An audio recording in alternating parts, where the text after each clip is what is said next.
السلام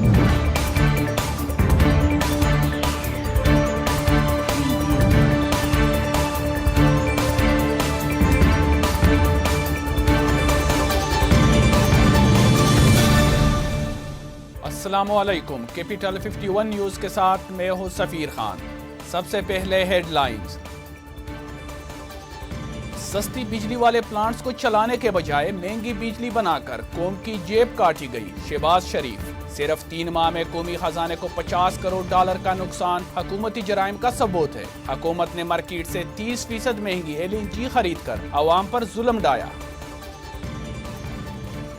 موجودہ حکومت کی ہر پالیسی عوام مخالف ہے۔ بلاول بھٹو زرداری کا ملتان میں کارکنوں سے خطاب۔ پاکستان کے مسائل کا حل نکالنے کی کوشش کرے۔ ہر کسی کو چور اور ڈاکو سمجھا تو معیشت کون چلائے گا؟ نئے بلدیاتی نظام کے تحت پنجاب میں 11 میٹروپولیٹن اور 25 ضلع کونسل بنانے کی سفارش۔ وزیر اعظم عمران خان کی قائم کردہ کمیٹی نے بلدیاتی نظام کے حوالے سے سفارشات تیار کر لی، جو منظوری کے لیے آئندہ ہفتے وزیر اعظم کو پیش کی جائے گی۔ NCOC کے ہدایت پر موٹروے پولیس نے موٹرویز پر پبلک ٹرانسپورٹ کا داخلہ بند کر دیا۔ محکمہ صحت کا ہفتہ اور اتوار کو ٹرانسپورٹ بند رکھنے کا فیصلہ۔ وزیر کھیل پنجاب کا ریسلر انعام بٹ کے لیے 10 لاکھ روپے انعام کا اعلان۔ انعام بٹ نے گزشتہ روز اٹلی میں ہونے والے ورلڈ بیچ ریسلنگ کے فائنل میں یوکرین کے پہلوان کو یک طرفہ مقابلے کے بعد 3-0 سے شکست دی تھی۔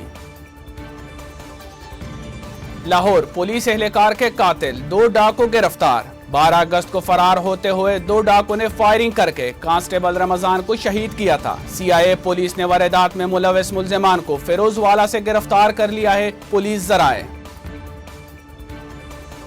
UNO کا خصوصی طیارہ امدادی سامان لے کر وفاقی دارالحکومت سے افغانستان کے لیے روانہ۔ خصوصی طیارے میں ادویات اور خوراک موجود ہے۔ اقوام متحدہ کے 3 خصوصی طیارے خوراک اور ادویات لے کر وفاقی دارالحکومت پہنچے تھے، جن کی آمد پر CAA نے خصوصی اجازت دی تھی۔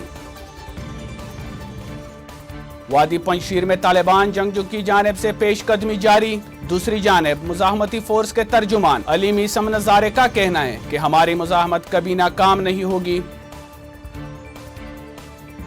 طالبان کا کابل میں فائرنگ کرنے والوں کے خلاف سخت کارروائی کا اعلان۔ ہوائی فائرنگ کرنے والوں کو فوری گرفتار کرے اور انہیں غیر مسلح کرے۔ طالبان ترجمان ذبیح اللہ مجاہد۔ فائرنگ کرنے والے افراد کی شناخت اور سزا کے لیے پولیس سربراہان اور انٹیلیجنس حکام کو ہدایت جاری۔ پاکستان کپ کے لیے ویمنز ون ڈے ٹورنامنٹ 9 ستمبر سے کراچی میں شروع ہوگا۔ یونٹ میں 4 ٹیموں کے درمیان 14 میچز کھیلے جائیں گے۔ ٹورنامنٹ کا فائنل 21 ستمبر کو نیشنل اسٹیڈیم کراچی میں کھیلا جائے گا۔ مزید خبروں اور اپڈیٹس کے لیے دیکھتے رہیے کیپٹل 51 نیوز۔